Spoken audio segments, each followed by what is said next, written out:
motivated do you get when you get an opportunity to go against your former junior teammate in a scrimmage like we saw here today? Yeah, I mean, I've been getting accustomed to that over the last few years. So, he's a special player. He's really, really tough to defend, and you just got to try to be in the best places at the best times. You pick it up. I mean, they had a really good first shift to open the scrimmage. We didn't see much in the rest of that opening period. Things certainly tightened up in the second. But how did it go from your point of view?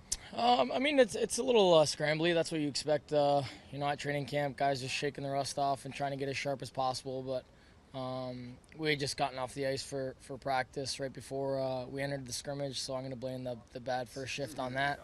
And they were fresh, so it's a little bit unfair to me. But I think at the end of the day, both teams definitely tightened up as the game went on. And as the season goes on, that's that's the stuff you start to expect. I saw Mitch really take off in the second half last year, but it seems that he's even more comfortable in his own skin off the ice doing the charity stuff. What have you seen in the last 8-9 months in him and how he's sort of matured?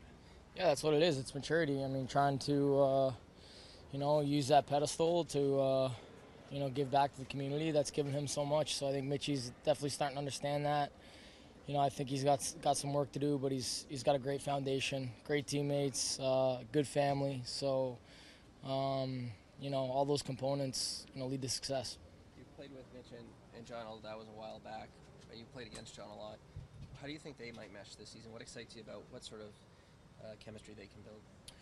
Well, offensive talent is just off the charts for them too, and I'm not quite sure exactly what the lines are, but if Jaime stays on that right side, it's a good mixture of hustle and talent and goal scoring and playmaking. So they certainly got a little bit of everything, and you can't expect crazy results off the start. They got to feel each other out. They got to start to understand where each other are going to be, and once that chemistry happens, more connections start to happen.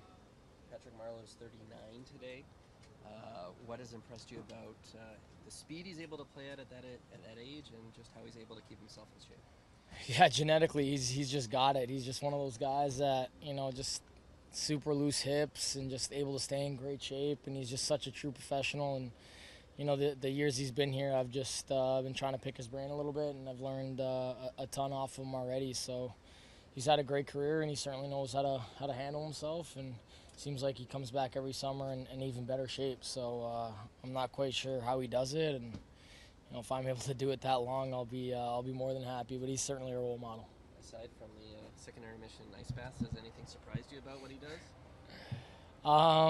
No, that's probably the most exotic one I've ever seen. I've never. And I've seen guys totally undress and go maybe ride the bike or something, just to keep their legs loose. But Patty's been. I think he told me he's been doing it for 7 or 8 years. So I'm not one to stand in the way of that.